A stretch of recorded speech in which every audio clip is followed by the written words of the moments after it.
So let's look at the statistics. The United States is home to 5% of the world's population, but 25% of the world's prisoners. Think about that. A little country with 5% of the world's population having 25% of the world's prisoners, 1 out of 4 is on bars, shackled, in the world, are locked up here in the land of the free. We had a prison population of 300,000 in 1972. Today we have a prison population of 2.3 million. The United States now has the highest rate of incarceration in the world. So you see now, suddenly they're an awakening that, oh, perhaps we need to downsize our prison system. It's gotten too expensive. It's gotten out of hand. But the very folks who often express so much concern about the cost and the expanse of the system are often very unwilling to talk in any serious way about remedying the harm that has been done. History is not just stuff that happens by accident. We are the products of the history that our ancestors chose, if we're white. If we are black, we are products of the history that our ancestors most likely did not choose. Yet here we all are together, the products of that set of choices, and we have to understand that in order to escape from it. The 13th Amendment to the Constitution makes it unconstitutional for someone to be held as a slave. In other words, it grants freedom to all Americans. There are exceptions, including criminals. There's a clause, a loophole. If you have that embedded in the structure in this constitutional language, then it's there to be used as a tool for whichever purposes one wants to use it.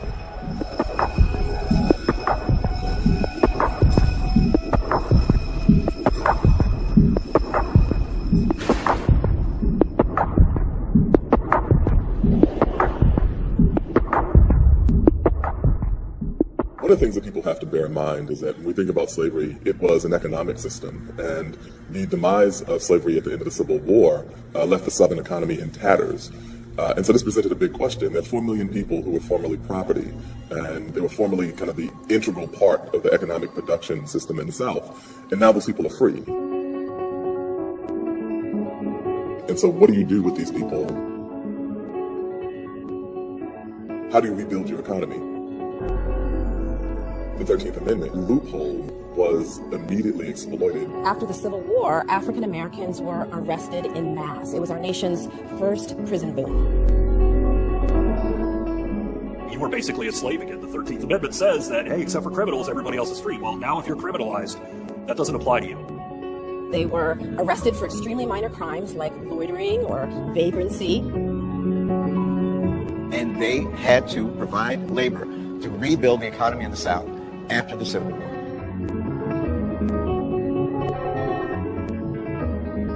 What you got after that was a rapid transition to a kind of mythology of black criminality. Go back and read the rhetoric that people used then. They would say that the Negro is out of control, that there's a threat of violence to white women. So the same sort of image we had of Uncle Remus and these genial kind of black figures was replaced by this rapacious, menacing Negro male evil that had to be banished.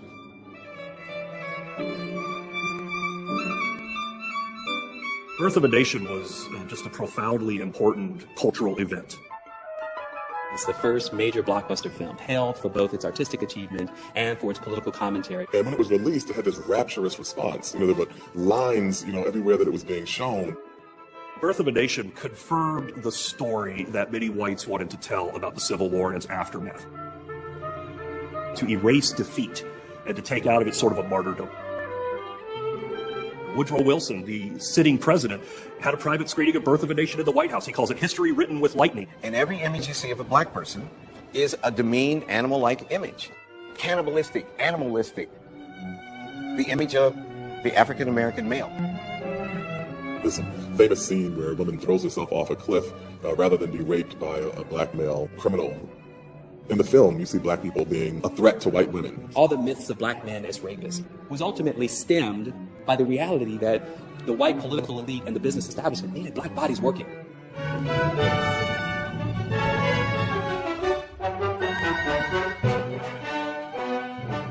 What we overlook about Birth of a Nation was that it was also a tremendously accurate prediction of the way in which race would operate in the United States.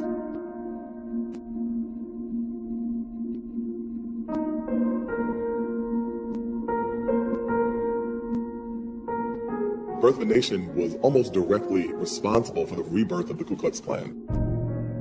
It had received this romantic, glowing, heroic portrait. The Klan never had the ritual of burning the cross. That was something that D.W. Griffith came up with because he thought that it was a great cinematic image. So it's literally an instance of life imitating art. The ripples emanate far out from just the simple fact that it's a movie in the early motion picture age. With the tremendous burst of popularity that the Ku Klux Klan had as a result of Birth of a Nation came another wave of terrorism.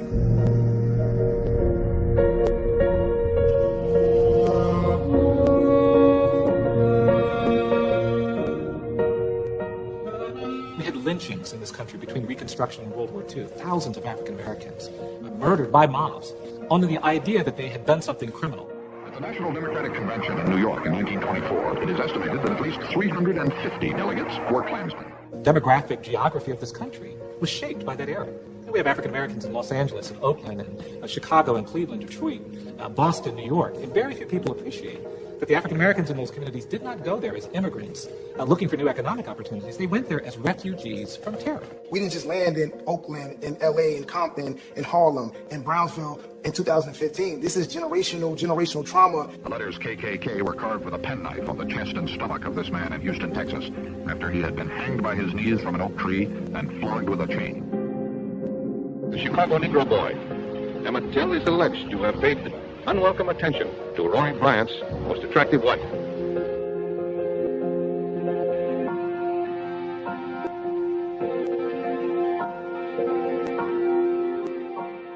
And then when it became unacceptable to engage in that kind of open terrorism, then it shifted to something more legal: segregation, Jim Crow. Laws were passed that relegated African Americans to a permanent second-class status. These things really begin to live out the prophecy that Griffith was making about the way that race operates.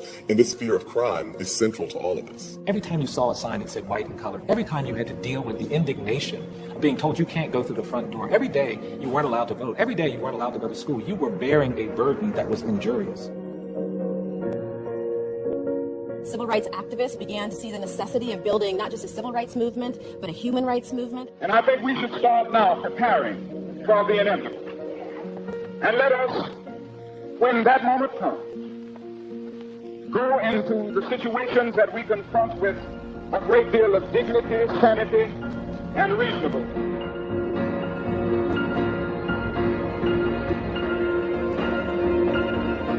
They want to throw white children and colored children into the melting pot of integration, out of which will come a conglomerated, mulatto, mongrel class of people.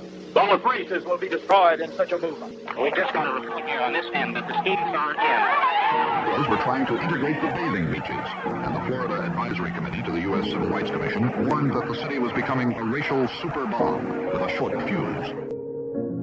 Civil rights activists began to be portrayed in the media and among many politicians as criminals, people who were deliberately violating the law, segregation laws that existed in the South. For years now, I have heard the word wait. It rings in the ear of every Negro with piercing familiarity. This wait has almost always meant never. Justice too long delayed is justice denied. I think that one of the most brilliant tactics of the civil rights movement was its transformation of the notion of criminality. Because for the first time, being arrested was a noble thing. Being arrested by white people was your worst nightmare. Still is, for many African Americans. So what they did, they voluntarily defined a movement around getting arrested. They turned it on its head.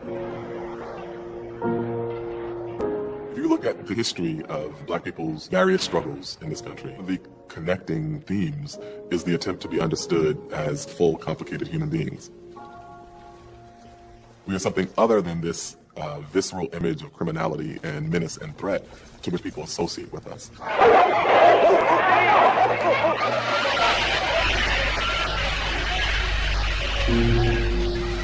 supposed to be fighting for democracy, and you misuse democracy in the streets. Let us lay aside irrelevant differences and make our nation whole.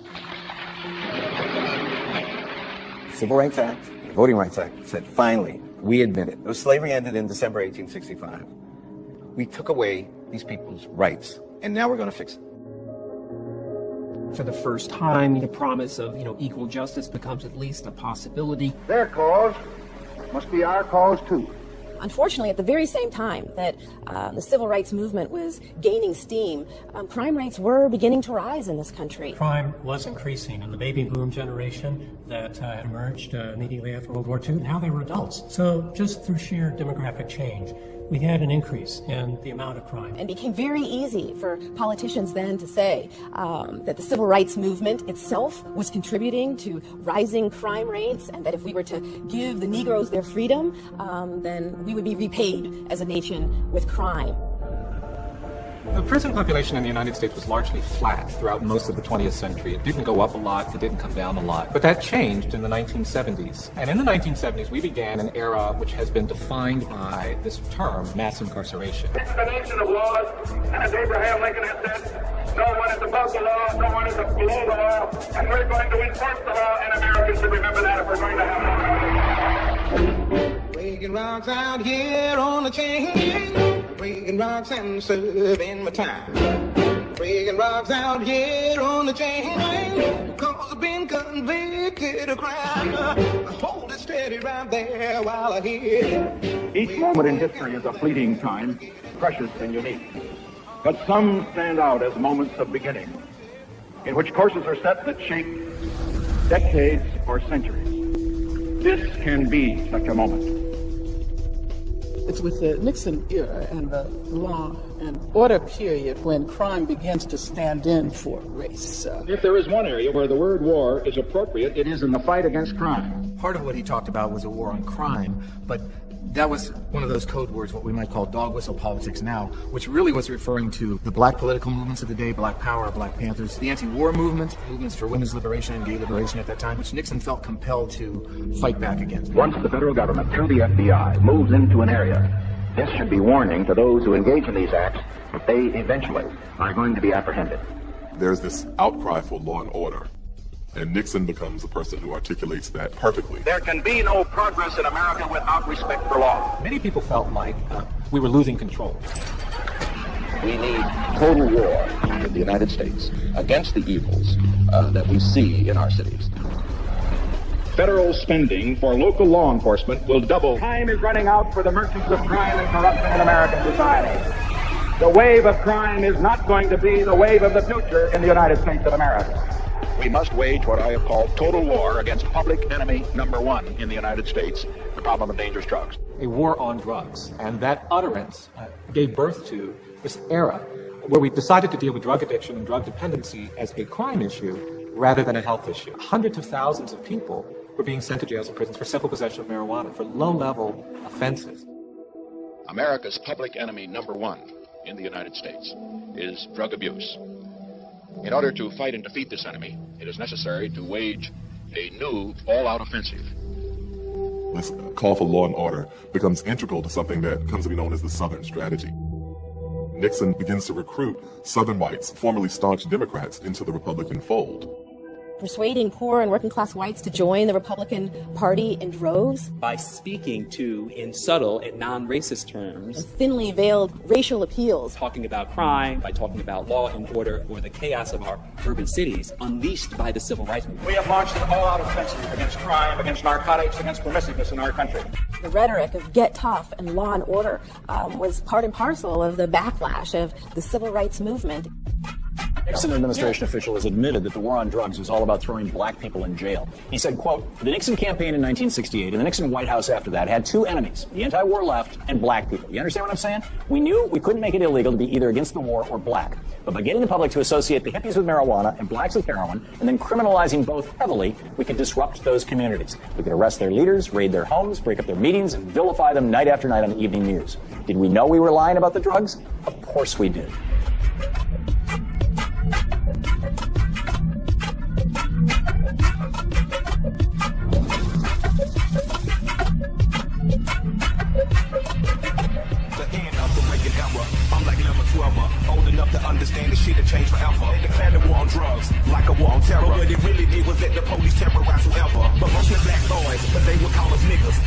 on our family while they fingers hold their triggers. Raise your right hand and repeat after me. I, Ronald Reagan, do solemnly swear. I, Ronald Reagan, do solemnly swear that I will faithfully execute the office. The election of Ronald Reagan was, in many ways, transformative in a negative sense. President Richard Nixon was the first to coin the term a war on drugs, but President Ronald Reagan turned that rhetorical war into a literal one. It's back to school time for America's children, and while drug and alcohol abuse cuts across all generations, it's especially damaging to the young people on whom our future depends. The modern war on drugs was declared by Ronald Reagan in 1982. As we mobilize for this national crusade, I'm mindful that drugs are a constant temptation for millions. Popular opinion polls of the day show that it wasn't an issue for most people in the United States. But Reagan was determined to put this onto the agenda, to define it as a problem. The war against drugs is a war of individual battles. Reagan used his wife, for example, in this Just Say No campaign. She has helped so many of our young people to say no to drugs. Nancy, much credit belongs to you. This is your brain. This is drugs. This is your brain on drugs. I joined it. And some people say, well, how can you join a person to clear the war on drugs with someone like Ronald Reagan? Well, I joined with Nancy Reagan because she said, just say no. Just say no so loud that everyone around you can hear. We're talking about a general education that we're talking about. We're not talking about locking up people. We're talking about educating people. We're talking about prevention. There was a crisis in the U.S. economy at that time. I regret to say that we're in the worst economic mess since the Great Depression.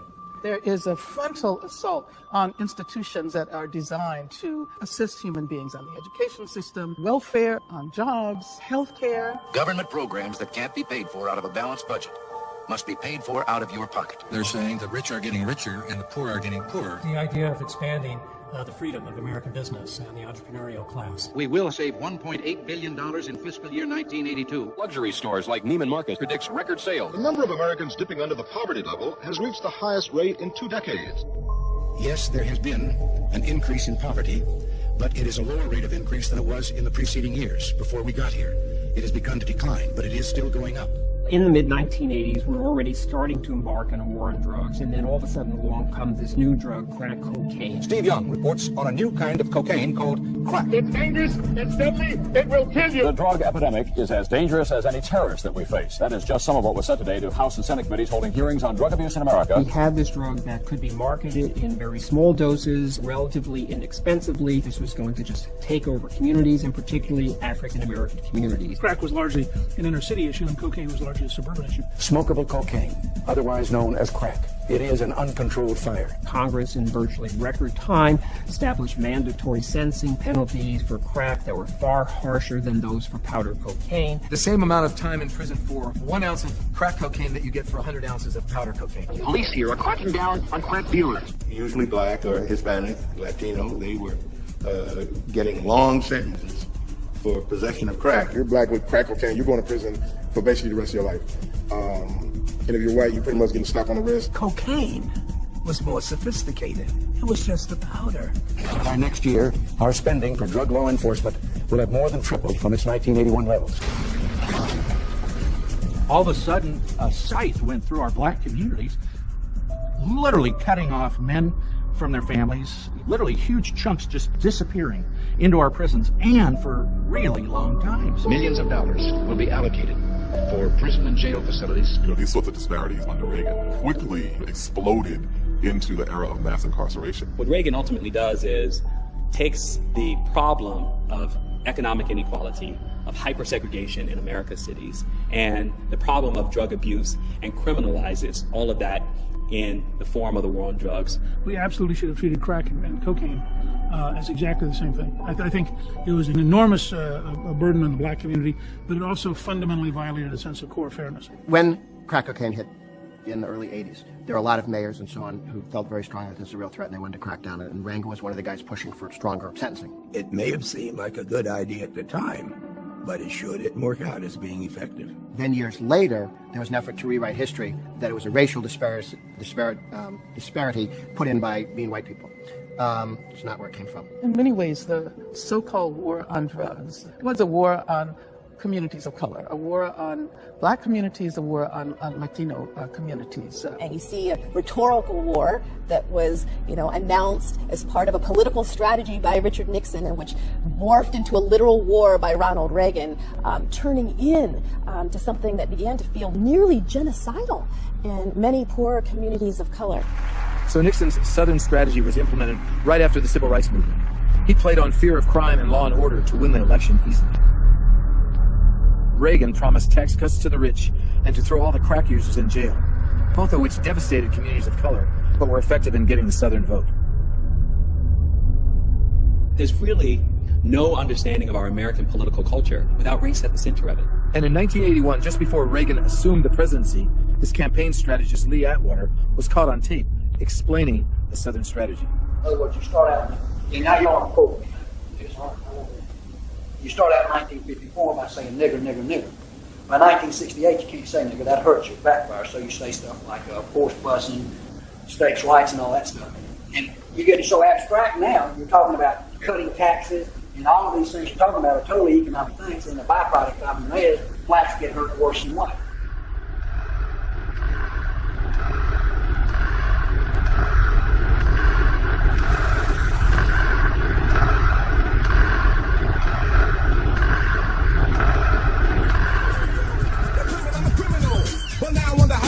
Some people never know the enemy to be the great guardian. I'm not a hooligan, I rock the party. The minute they see me, fear me. I'm the epitome of public enemy. Use, abuse without screws. I refuse to blow a fuse. They even had it on the news. Don't believe the hype. Don't believe the hype.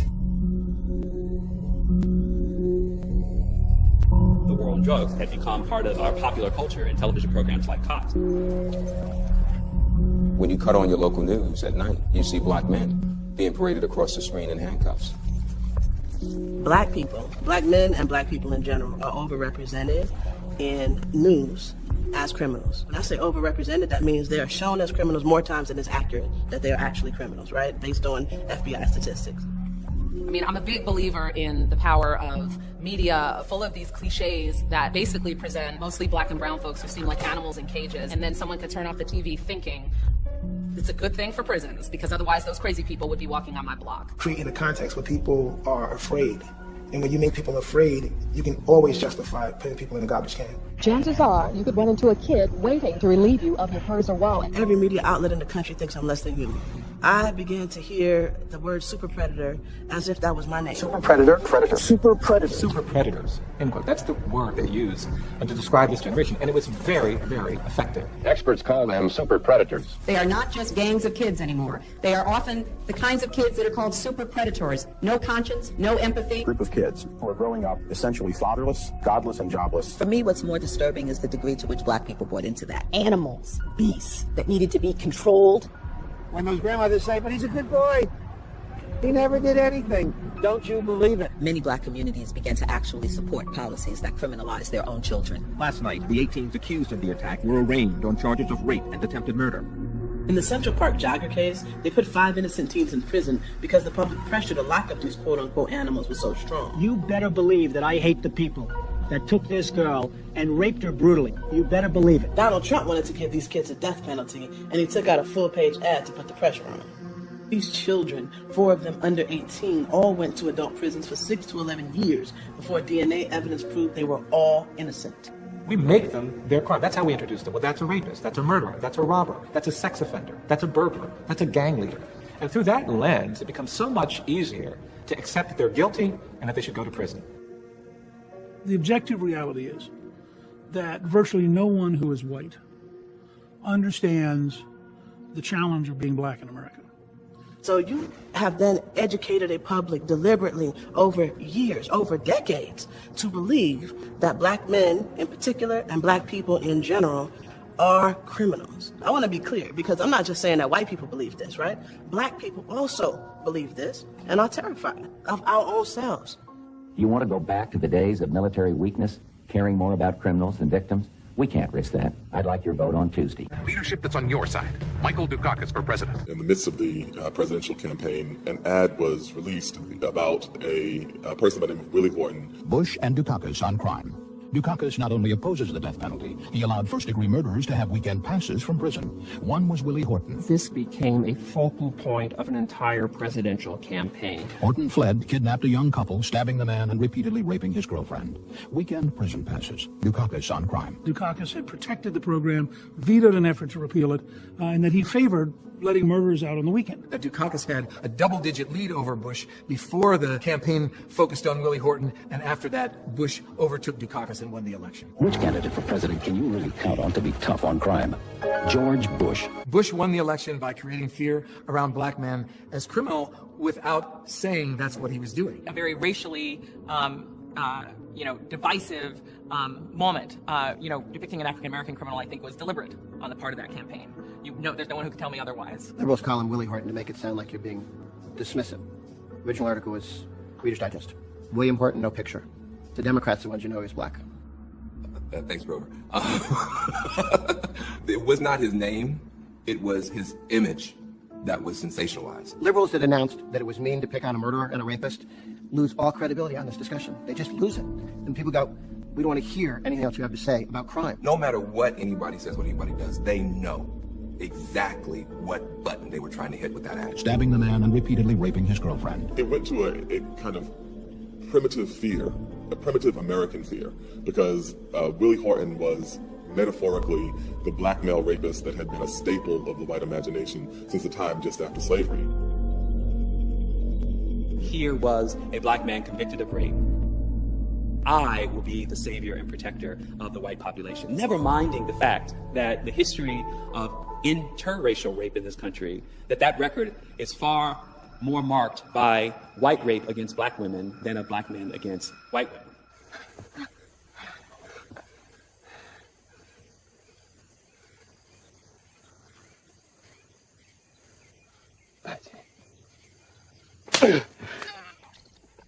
This idea that had such great artistic utility in 1915 in Birth of a Nation still had a great deal of political utility almost at the end of that century. The way that we appeal to voters' sense of fear and anxiety in our nation runs through black bodies.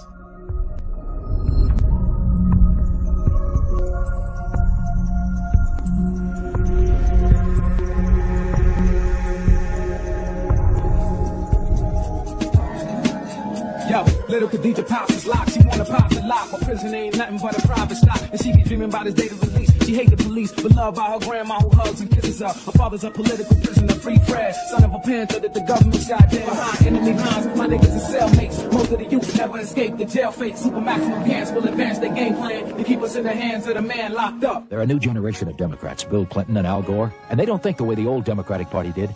They've sent a strong signal to criminals by supporting the death penalty. Looking at the way in which Democrats were defeated in 1988, that they were defeated in 1984, that they were defeated in 1980, there comes to be a sentiment among the Democrats that they have to adopt a position that is much more kind of centrist. It became virtually impossible for a politician to run and appear soft on crime. I was not for the bill that he was talking about because it was not tough enough on the criminal. You know, when you're in an environment where everybody's trying to do the same thing, everybody's competing to be tough on crime, you quickly all end up in the same space, so it doesn't become a political advantage unless you do something more. We need more police on the street.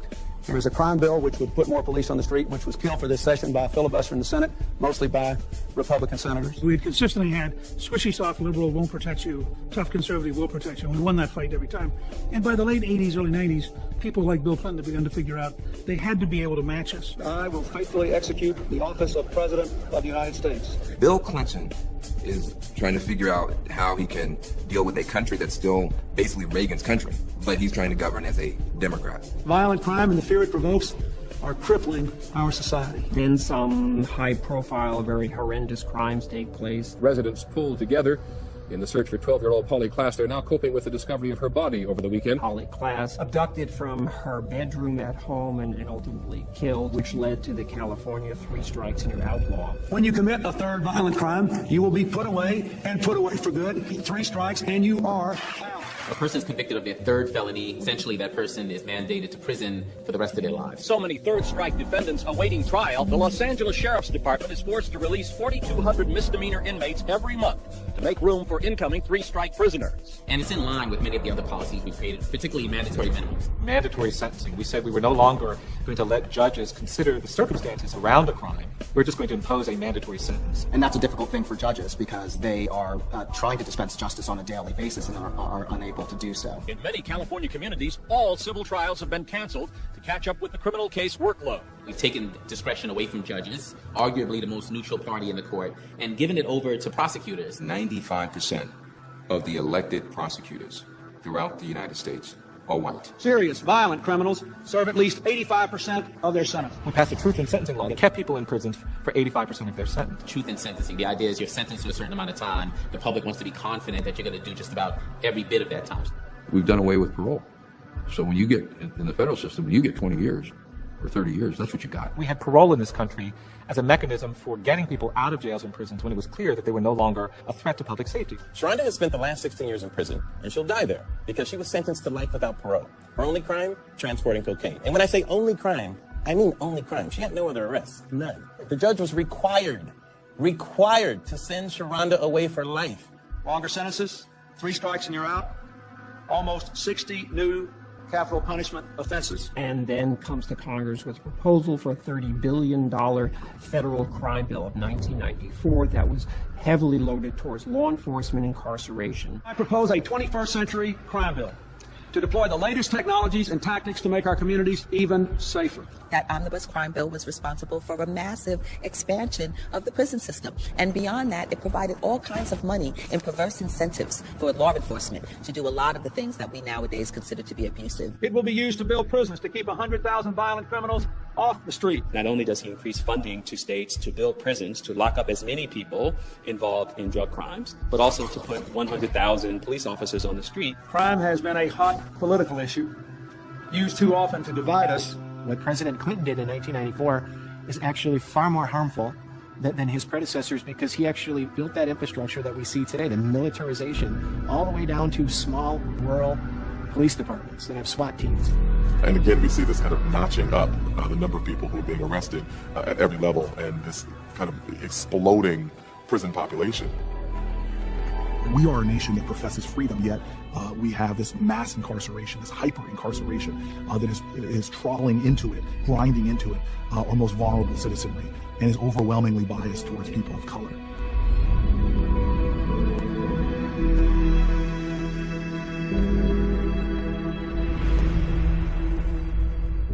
But I want to say a few words about it,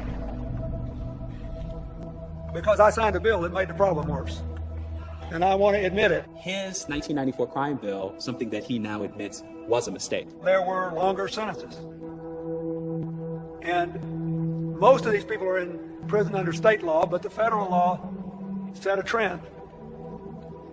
And that was overdone. We were wrong about that. Well, I think it's important that President Clinton acknowledges that things didn't turn out exactly as he and all of us would have wished. I'm happy that he realizes the error of his ways. I think he knew back then that it wasn't good policy, I'll be honest. Back then, there was an outcry over the rising crime rate, and people from all communities were asking that action be taken. Now, my husband said at the NAACP last summer that it solved some problems, but it created other problems, and I agree. I'm glad to see that he is apologetic, but I think he has to take responsibility and accountability for that, and so does Hillary, because she supported it then and up until recently. Bill Clinton faced off against a group of Black Lives Matter protesters protesting a 1994 crime bill that they say led to a surge in the imprisonment of black people. I don't know how you would characterize the gang leaders who got 13-year-old kids hopped up on crack and sent them out onto the street to murder other African-American children. Maybe you thought they were good citizens. She didn't. She didn't. You are defending the people who kill the lives you say matter. Tell the truth. We can't ignore the reality of force here. The policies that Bill Clinton put forward, mandatory minimums, 3 strikes, those were a use of political force. They forced millions of people who would not otherwise be in prison today into prison. They forced families to be broken. They forced children to live without their parents. That's what happened.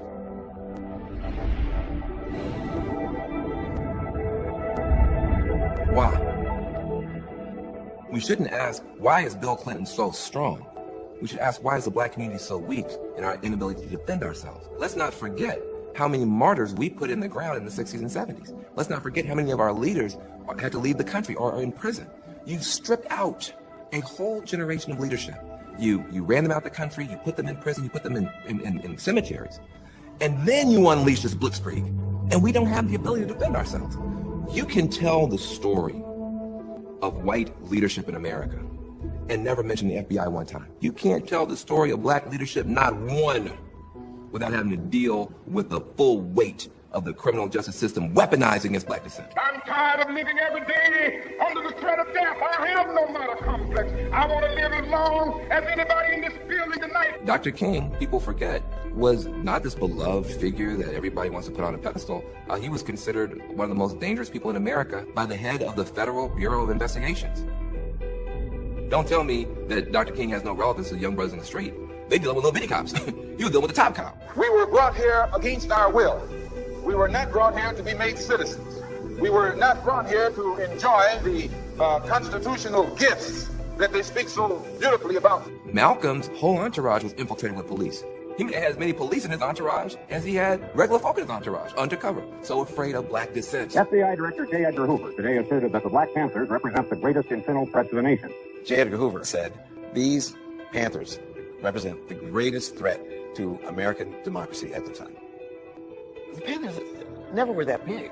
I mean, no one in their right mind could ever believe that the Black Panthers were going to bring down the greatest military force in the history of the world. The whole movement was criminalized and destroyed systematically by the government. I think people haven't thought about what it means to lose a Fred Hampton, who somehow was able to pull together blacks and whites and Puerto Ricans and Native Americans to fight for justice at 21. We're going to stand up to this, not to have locked up, not to everybody locked up. That you can jail a revolutionary, but you can't jail a revolution. He had to go. The head of the Black Panthers in Illinois was killed today by police in Chicago. Illinois Panther Chairman Fred Hampton and another Panther leader from Peoria, Illinois, were killed. This is where our chairman had his brains blown out and he lay in his bed, sleeping before 8 in the morning. They literally went and shot his whole house up with his pregnant wife next to him in the bed. So afraid of a leader that could unite people. We know the history of folks who've done this kind of standing up to these systems, and we know how the system has murdered them, assassinated them, exiled them, excluded them, or found ways to discredit them. Assad Shakur was one of the great leaders of the Black Liberation Army. That order given by J. Edgar Hoover was essentially to destroy any black, progressive, third world movement in this country. They put her in prison, and her allies said, we're not gonna leave her in prison. She had white allies that said, we're not gonna leave her in prison, and pulled her out of prison and got her to Cuba. She's in Cuba right now. In the next 5 years, something like 300 prisons are in the planning stages, and this government has the intention to throw more and more people in prison. The criminalization of Assata Shakur, the use of the media to represent her as a dangerous criminal, and of course in my own case, where I was represented by the FBI as being armed and dangerous. The FBI has put black militant Angela Davis on its list of the 10 most wanted fugitives. With Angela Davis, the power of the black intellect. One of the things that we really have to talk about coming to Christmas is the whole question of crime. What does it mean to be a criminal in this society? That had to be broken up. And in my case, Ronald Reagan was the governor of California. Richard Nixon was the president of the U.S. The whole apparatus of the state was set up against me. And they really meant to send me to the death chamber in order to make a point. The actions of the FBI in apprehending Angela Davis. A rather remarkable story again. The system tried to put the sister on trial, and the sister said, no, we putting you on trial. Comes in big afro. She didn't go press her hair. She was facing major time. Most people, they got a nice little press. You know what I mean? They with little white gloves on praying to Jesus. She came in like this. And she devastated the prosecution and walked out of there free. But the question is, how did you get there? You get there by confrontation, violence? Oh, is that the question you were asking? Yeah. So I grew up in Birmingham, Alabama.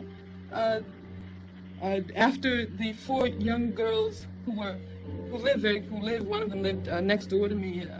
I was very good friends with the sister of another one. My sister was very good friends with all 3 of them. My mother taught one of them in her class, and they went down, and what did they find? They found limbs and heads strewn all over the place. I remember from the time I was very small, I remember the sounds of bombs exploding across the street, our house shaking. I remember my father having to have guns at his disposal at all times because of the fact that at any moment we might expect to be attacked. I mean, that's why when someone asks me about violence, I just find it incredible. What it means is that the person who's asking that question has absolutely no idea what black people have gone through, what black people have experienced in this country since the time the first black person was kidnapped from the shores of Africa. And when you strip out a whole generation of leadership, run a book out the country, killing folk, framing folk, you will be vulnerable to Bill Clinton or anybody else. They'll do to you what they will.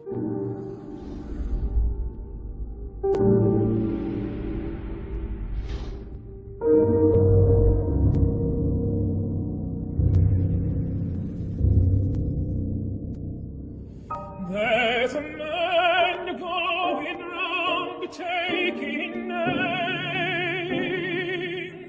He has taken my father's name, and it's left my heart in pain.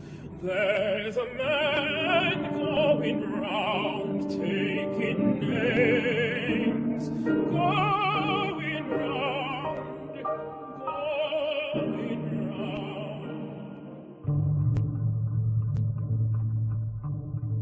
An armed neighborhood watch leader saw Martin walking inside a gated subdivision near Orlando.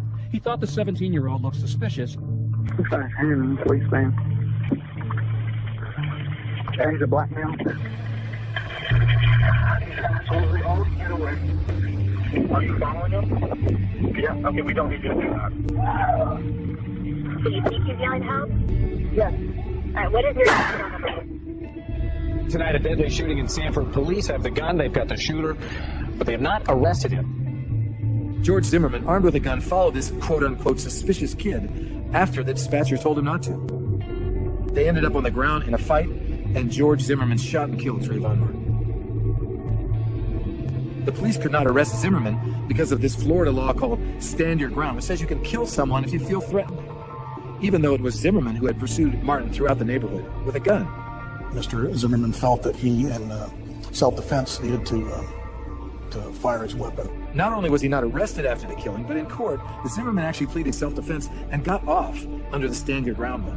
We, the jury, find George Zimmerman not guilty. The Stand Your Ground law that was passed in Florida played a huge role in the Trayvon Martin tragedy, and this really ignited the movement that we see today. With Trayvon Martin's death, Florida's Stand Your Ground law came into the spotlight. How did this law not only get in place in Florida, but around the country? And all the fingers kept pointing back to Alec. Alec sounds like the name of a high school lacrosse player who just got baked and wrecked his dad's Saab. But incredibly, it's actually even worse. Alec is a political lobbying group. Alec is a political lobbying group. They write laws. And give them to Republicans. Stand Your Ground was written by Alec. Alec is this private club, and its members are politicians and corporations. But the real question is, should politicians and corporations be in the same private club? Under the umbrella of Alec, corporate members get to propose laws to their political counterparts, most of whom are Republicans. So through Alec, corporations have a huge say in our lawmaking. And at Alec task force meetings, corporate lobbyists secretly vote as equals with lawmakers on bills that those lawmakers then introduce to become laws in our states. Alec is everywhere. Roughly 1 in 4 state legislators are members. And I am proud to stand with Alec today. And it's not hard to see why. Alec makes their jobs troublingly easy. Here's their model electricity freedom bill, which at one point says, be it therefore enacted that the state of, insert state, repeals the renewable energy mandate. So as long as you can remember and spell the name of your state, you can introduce legislation. We've also seen Alec bills introduced where a lawmaker forgot to take the Alec letterhead off the bill, without remembering to take off the Alec letterhead to try to distance the real role of Alec and Alec corporations from those bills. I'm just curious, does the legislation have some connection to Alec? Representative Atkins, I'm not sure why we're pursuing this course of questioning. This bill is my bill. It's not Alec's bill. The reason I ask is because earlier you passed out a handout that says Gottwald at the top, and it says Healthcare Compact, and there's a logo right in the middle of that page. And I went to the Alec website, and there's exactly the same font, the same size, and the same logo. I mean, literally, it's verbatim. Well, it's totally shocking to know that Alec has been around for more than 4 decades now. And it's even more startling to see how it began. ALEC has forged a unique partnership between state legislators and leaders from the corporate and business community. Corporations have been influencing laws for decades now through ALEC. They want everybody to vote. I don't want everybody to vote. As a matter of fact, our leverage in the elections quite candidly goes up as the voting populace goes down. Nearly every ALEC bill benefits one of its corporate funders. The corporation Walmart was a long-standing member of ALEC at the time that it adopted the so-called Stand Your Ground law. It's a law that created an atmosphere where gun sales boomed. Walmart is the biggest seller of long guns in the U.S., has been the largest retailer of bullets in the world. So it's reasonable to think that Walmart benefited from these Stand Your Ground laws that ALEC pushed that initially prevented the arrest of the killer of Trayvon Martin and was designed to prevent the arrest, prosecution, and conviction of the killer of Trayvon Martin, including through changing the jury instructions to require that a jury be told that someone like George Zimmerman has a right to stand his ground, but not that someone like Trayvon Martin has a right to stand his ground against someone like George Zimmerman with a gun assailing him. After the outcry over Stand Your Ground and the Trayvon Martin tragedy, Walmart stepped out of ALEC. It left ALEC, abandoned ALEC, but the Walmart family continues to fund ALEC. Other corporations followed suit and stepped away from ALEC, but many corporations are still members, including Koch Industries, State Farm Insurance, Pharma, which is the lobbying group for the pharmaceutical industry. ALEC has been supported by the tobacco industry, as well as AT&T and Verizon. And for nearly 2 decades, one of those corporations was Corrections Corporation of America.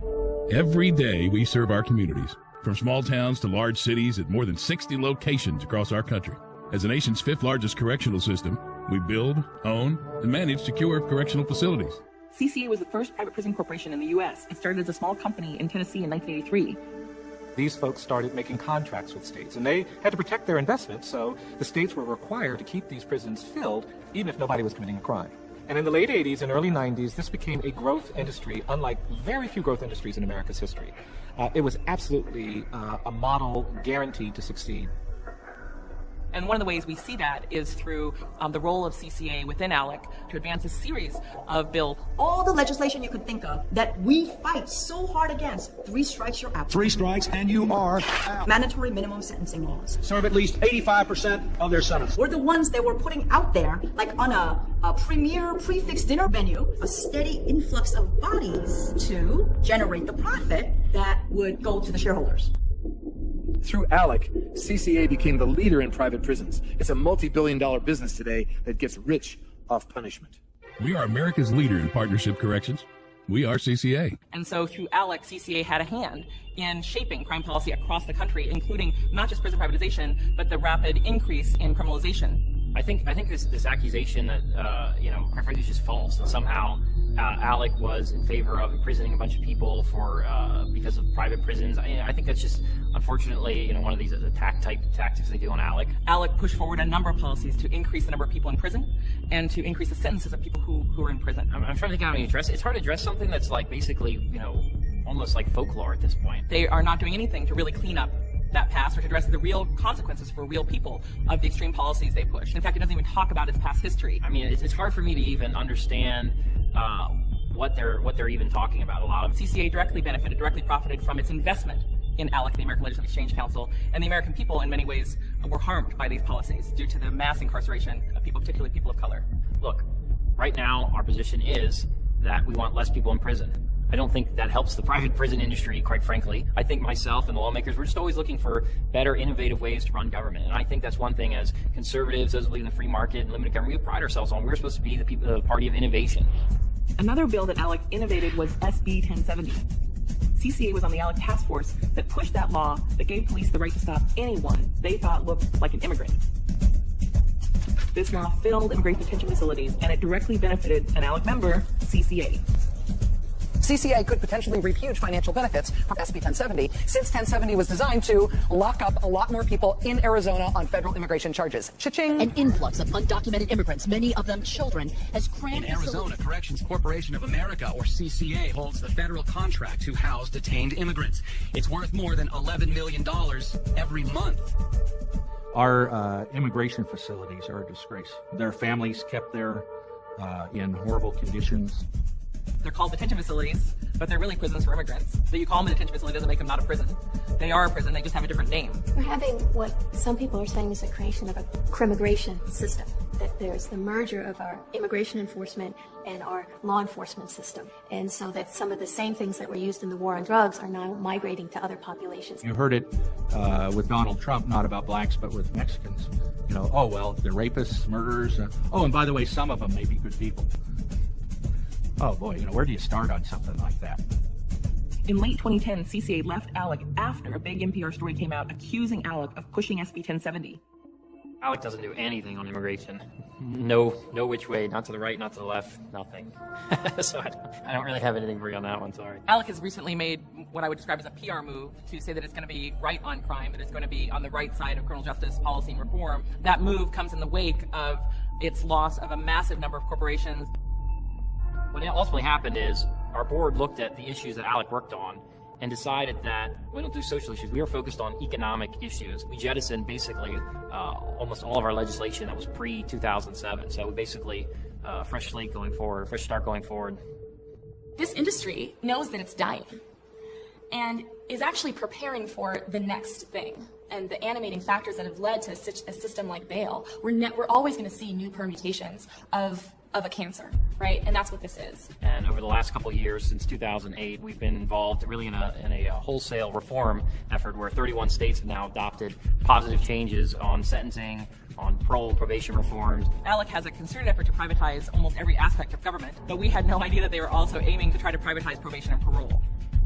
ALEC is no longer concerned about CCA and CCA's interests. CCA no longer has a seat at the table with ALEC, so it doesn't have a financial interest in advancing policies that increase the profits of CCA. But the American Bail Coalition is still part of ALEC. Today, our state penitentiaries are filled to the brim and overflowing with inmates. When I think of systems of oppression, historically in this country and elsewhere, they're durable and they tend to reinvent themselves, and they do it right under your nose. One of the things they want to do is GPS monitoring. Having a home confinement system for juveniles, I think, is a great thing because it forces the parents to take responsibility and step up. Prisons would be more embedded in our homes. Some of them be monitored on GPS and things like that. So folks won't be locked up in a cage in a cell inside of an institution, but they will have ankle bracelets on. They have wrist bracelets on. Would that help to solve the prison overcrowding problem? Absolutely. And what I worry about is that we fall asleep at the wheel, wake up, and realize that we may not have people in prisons in rural communities all over America, but that we're incarcerating people right in their communities. That is what I see what a lot of the focus is on, is taking people from prison, putting them in community corrections, parole and probation, and really investing in those programs. How much progress is it really if communities of color are still under perpetual surveillance and control, but now there's a private company making money off the GPS monitor rather than the person being locked in a literal cage? If we can help you save crime victims in your legislative district, you don't mind me making $1. And so ALEC continues to be a body that, while it may have some really strong rhetoric on why it supports crime reform now, suddenly, sort of out of the blue, it actually has real financial interests. Thank you, ladies and gentlemen. If you're in the prison business, you don't want reform. You may say you do, but you don't. And there are a bunch of people out there desperately trying to make sure that that prison population does not drop one person because their economic model needs that. Prison industrial complex refers to the system of mass incarceration and companies that profit from mass incarceration. That includes both operators of private prisons, which get a lot of attention, as well as a vast sea of vendors. From Securus Technologies that supplies telephone services that made $114 million in profits last year. Those calls to family and friends are costing a pretty penny in state prisons. They inflate the price that they charge the inmate and the inmate's family. For example, in Maryland, if you earn minimum wage, you'd have to work an hour and a half to afford a 10-minute phone call. There's also Aramark, one of the big food service providers. In more than one state, they've been accused of having maggots in the food that they've served. Horizon Healthcare provides healthcare services in 28 different states. Multi-million-dollar contracts for this service. Huge incentives given to contractors for very long contracts. So it's actually a disincentive to provide the service because you're going to be paid anyway.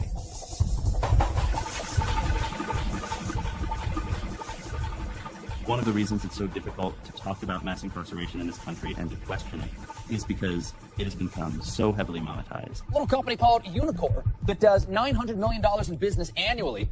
How do they do it? Volume. Also, prison labor. Partnerships between correctional industries and private business are a rapidly growing segment of a multi-billion-dollar industry in America. We talk about sweatshops and we You know, we beat our fists at people overseas for exploiting poor free labor, but we don't look that it's happening right here at home every day. You have corporations who are now investing in this free labor. It's all over. It's from sports, uniforms, hats, Microsoft, Boeing. Federal inmates are making the guidance systems for the Patriot missile system. JCPenney jeans made in Tennessee. Victoria's Secret. Anderson flooring, wood products are made in Georgia. It's always been Idaho potatoes. They're planted, grown, harvested, packed, and shipped by inmates. Victoria's Secret and JCPenney switched suppliers once their ties came to light. Simply put, corporations are operating in prisons and profiting from punishment. Prison industries have gotten so big that it's very difficult now to try and do away with them. Too much money out there, too many lawmakers that support it because they're being lobbied. So the public's got to stand up and take it back. They'll never get down to jail.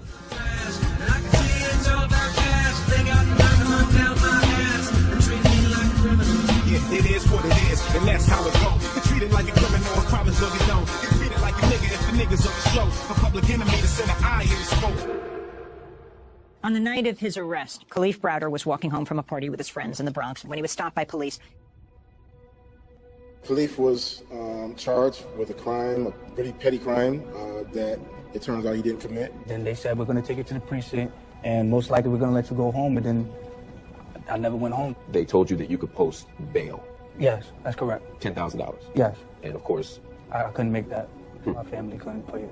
There are thousands of people in jails right this moment that are sitting there for no other reason than because they're too poor to get out. We have a criminal justice system that treats you better if you're rich and guilty than if you're poor and innocent.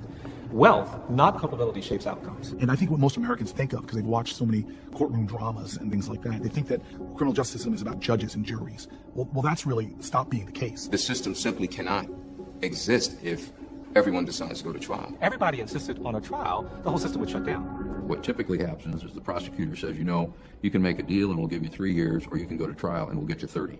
So you want to take that chance? Feel free. Nobody in the hood goes to trial. 97% of those people who were locked up have plea bargained. And that is one of the worst violations of human rights that you can imagine in the United States. You have in this country people pleading guilty to crimes they didn't commit just because the thought of going to jail for what the mandatory minimums are is so excruciating.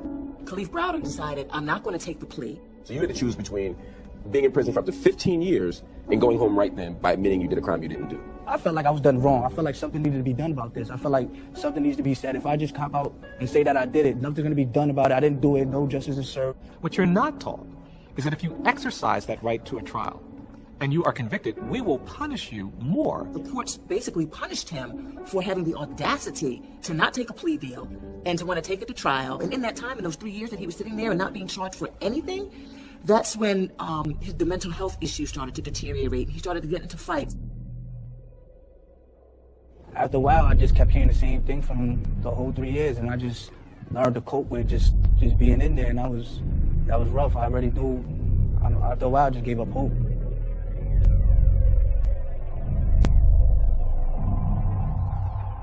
Three years on Rikers Island, so that in solitary confinement. He was a child, a baby. You miss everything about being home, the fresh air, your family, certain events. You want to be home, and then when they give you an offer to go home right then and there, it's like, I want to go home, but then you know you didn't do it, so you don't want to take the plea and say that you do it. It's not right. I was scared all day because I didn't know where it would come from. I don't know where any harm would come. Kalief suffered through so many beatings, both by the people he was locked up with and the guards, he ended up attempting suicide on several occasions. After almost 3 years in jail waiting his trial, they dropped all the charges and he was set free. He spent 2 years in an environment that people have argued is designed to break you within 30 days. I mean, I can't really tell you what's next, but this happens every day. 2 years after his release from jail, Kalief Browder hanged himself at his home in the Bronx.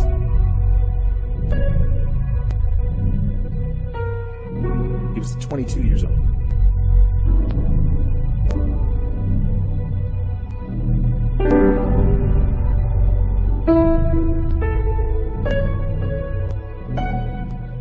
If I would have just been pled guilty, then my story would have never been heard. Nobody would have took the time to listen to me. I'd have been just another criminal.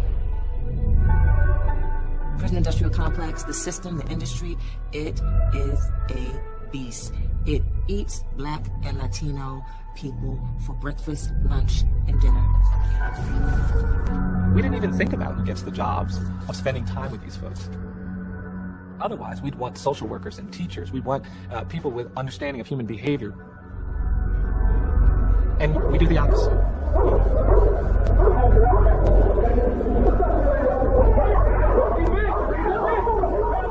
You immediately become numb. I think that's what jail does to humans.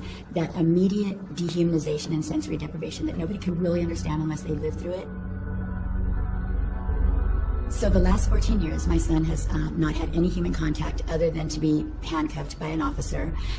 He doesn't even have a window in his cell, and that's one thing that really disturbs me. It troubles me.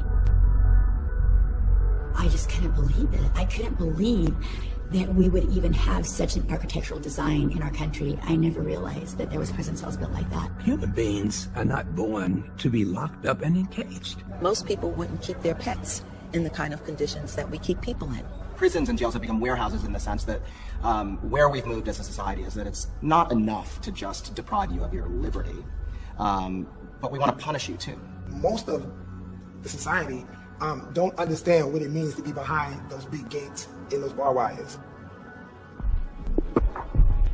Once somebody is arrested and convicted, they're gone. Nobody particularly cares about them. In many ways, the prison systems are sort of in the dark. So it makes it a lot easier, cognitively and emotionally. It makes it a lot easier to say, send people there. If you look at the whole problem, you say, what are we doing? We have too many laws, locking too many people up for too many things, giving them sentences that are too harsh, putting them in prison, and while they're in prison, doing very little, if anything, to rehabilitate them so that they can re-enter civil society when they get out. And then when they get out, we shun them. Over 40,000 collateral consequences for people that come through our criminal justice system. It's that question, have you been convicted of a felony that appears on the job application? In some cases can affect your access to student loans. They can't get many business licenses, food stamps if they're hungry. Private rentals in regards to housing. It's that question that appears on life insurance. The scarlet letter follows you for the rest of your life in this country. In March of 2015, we had tens of thousands of people come to Selma to celebrate the 50th anniversary of the crossing of the Edmund Pettus Bridge. And very few of those people realized that nearly 30% of the black male population of Alabama today has permanently lost the right to vote as a result of a criminal conviction. If you do something wrong, you should pay it back and then move forward with your life. But yet in America, there's absolutely zero closure. We actually tell American citizens when they pay back their debt to society, their citizenship will still be denied from them. So many aspects of the old Jim Crow are suddenly legal again once you've been branded a felon. And so it seems that in America, we haven't so much ended racial caste, but simply redesigned it.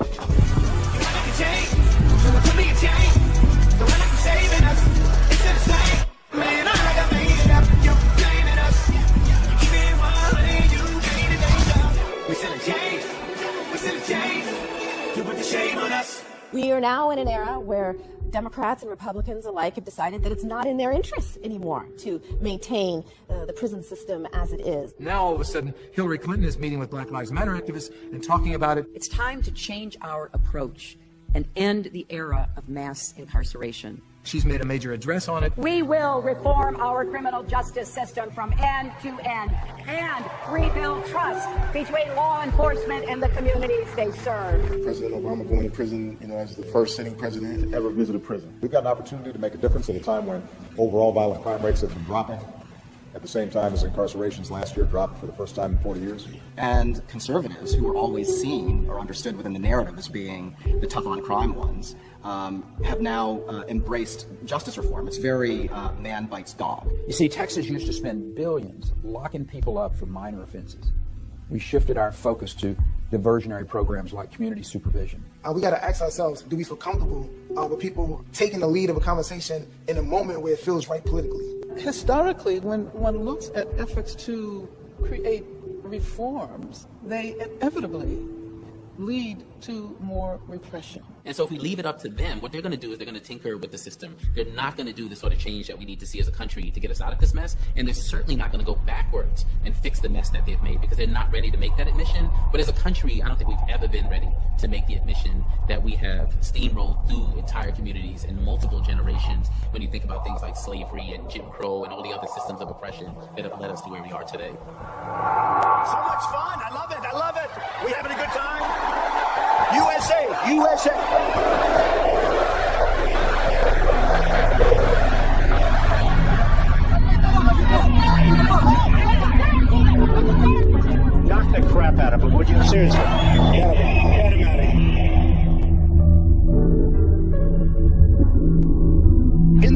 days this doesn't happen because they used to treat them very, very rough.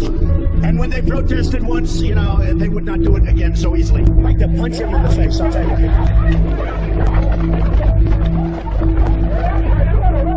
I love the old days. You know what they used to do to guys like that when they were in a place like this? They'd be carried out on a stretcher, folks. Knock the hell out of that big whale. The next time we see him, we might have to kill him. In the good old days, they'd rip him out of that seat so fast. Shut up! Shut up!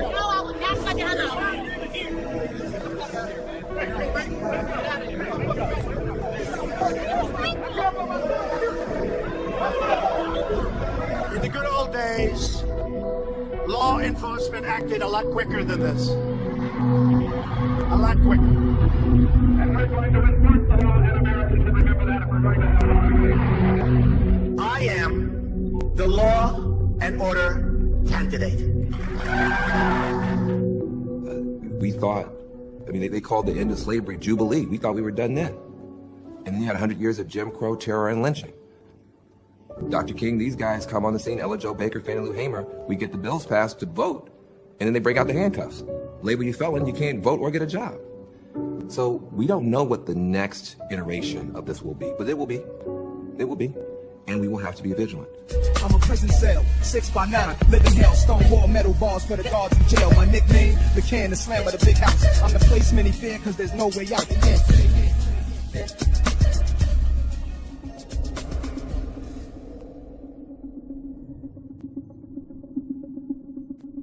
The Bureau of Justice reported that 1 in 3 young black males is expected to go to jail or prison during his lifetime, which is an unbelievably shocking statistic.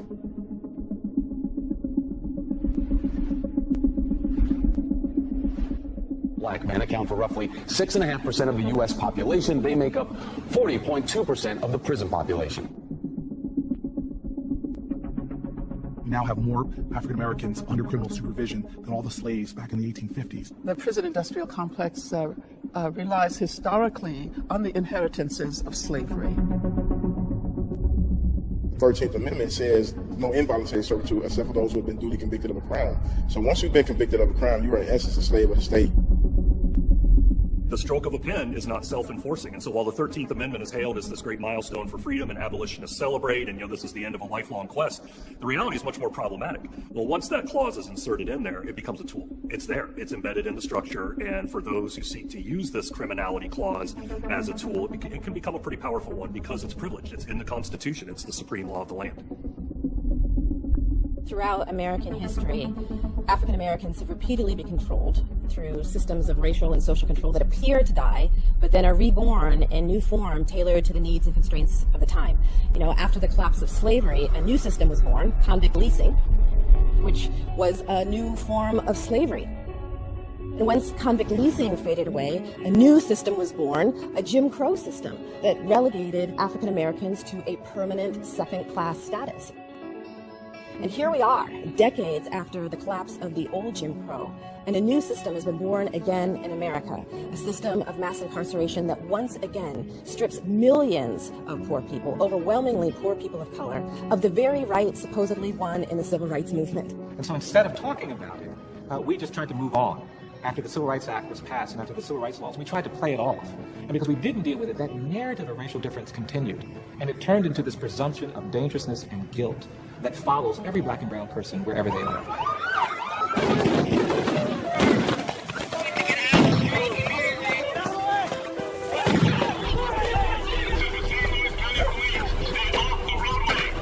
Ferguson was not simply about Mike Brown. It was also this pattern of mass criminalization and mass incarceration.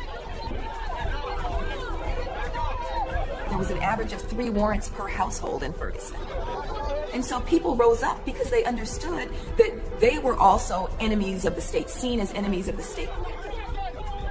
The communities in which black people live or really become occupied territories, and black people have become seen as enemy combatants, right? Who don't have any rights and who can be stopped and frisked and, arrested and detained and questioned and killed with impunity.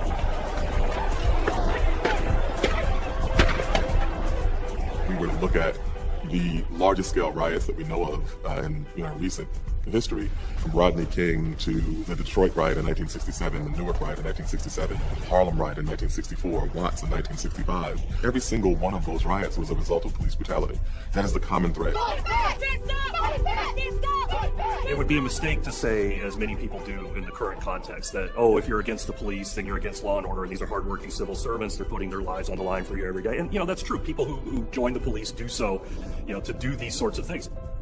But if you dismiss black complaints of mistreatment by police as being completely rooted in our modern context, then you're missing the point completely. There has never been a period in our history where the law and order branch of the state has not operated against the freedoms, the liberties, the options, the choices that have been available for the black community, generally speaking. And to ignore that racial heritage, to ignore that historical context, means that you can't have an informed debate about the current state of blacks and police relationship today, because this didn't just appear out of nothing. This is the product of a centuries-long historical process, and to not reckon with that is to shut off solutions. We may have lost the sheets of the Ku Klux Klan, but clearly when you see black kids being shot down, then obviously we didn't cut out this cancer. For many of us, who families live through this, who are extensions of this kind of oppression, we don't need to see pictures to understand what's going on. It's really to kind of like speak to the masses who've been ignoring this for the majority of their life. But I also think that there's trouble of just showing, black bodies as dead bodies too. It's too much of anything becomes unhealthy, unuseful. I think they need to be seen if the family is okay with it. It wasn't until things were made visual in the civil rights movement that we really saw folks come out and be shocked into movement. You have to shock people into paying attention. But there's a kind of historical trajectory that we can trace here through media and technology. We went back to the slavery era, where people were writing autobiographies of slave narratives. Later in the 19th century, when people began to use photographs and they showed images. There's a famous image of Slave Gordon and his back, and you can see just this kind of lattice of scar tissue that is evidence of the whippings that he received, or the images of lynchings, which white people produce. The murder of Emmett Till was really thought of as being one of the primary catalysts for the civil rights movement. The willingness of his mother to have an open casket funeral. Hundreds and hundreds of black folks filed past and see this young boy who had been killed by the white supremacists in the South. To publish those photographs in black publications so the entire black world, like our Facebook or our Twitter now, right? So that the whole black world could see what had happened. In the 1950s, Dr. King and the civil rights movement used television in this way. Look, this is what segregation looks like. These are dogs attacking children. These are people being fire hosed. Searching for the medium of technology that will confirm your experience such that your basic humanity can be recognized. The difference now is somebody can hold up one of these, get what's going on, they can put it on YouTube, and the whole world has to deal with it. That's what's new. It's not the protest, it's not the brutality, it's the fact that we can force a conversation about it. We have been consistently being murdered as a result of police aggression. They generally would excuse it by calling us criminals. When they was killing Oscar Grant,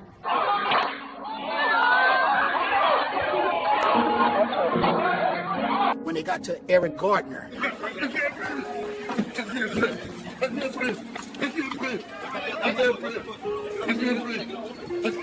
Everyone pointed out the fact that he was saying, I can't breathe, I can't breathe. But the sentences before that were, why are you always stopping me? Why is it day in and day out, week in and week out, you're stopping me? And that, I think, is hugely important. When we think about the children who were killed at the hands of the state, I think about Tamir Rice at 12 years old, and the way that he was killed, it hits my heart.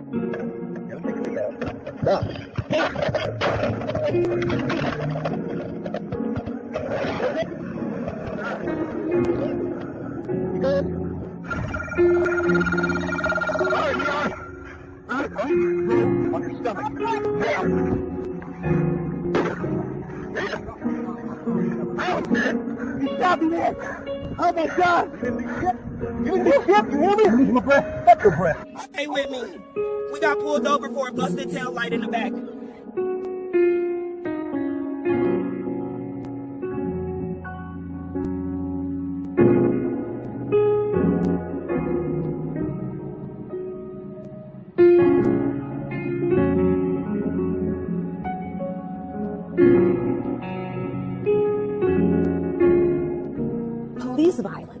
that isn't the problem in and of itself.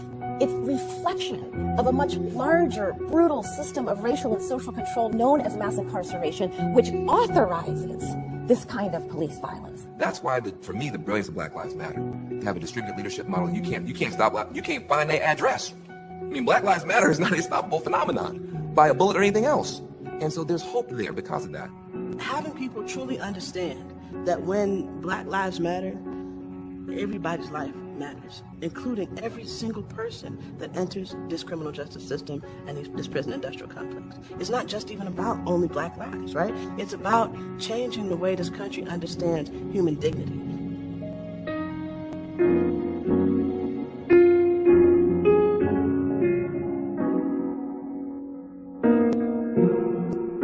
That's what really this Black Lives Matter moment is about. This question of whose life do we recognize as valuable?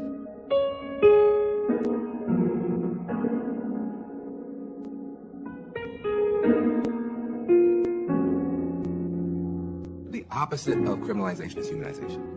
That's the one thing I hope that people understand. It's about rehumanizing us as a people and us, right, as a people, all of us.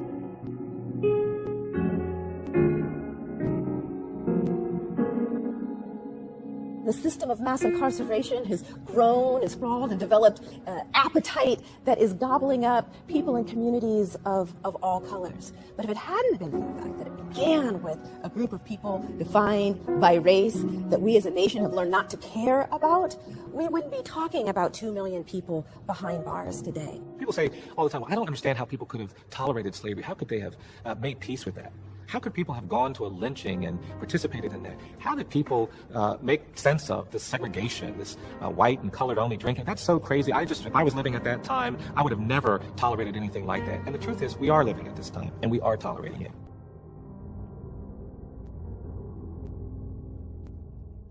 Southern leaves, southern trees we hung from. Barren souls, heroic songs unsung. Forget them, Father, they know this knot is undone. Tied with the rope that my grandmother died. Pride of the pilgrims, affect lives of millions enslaved.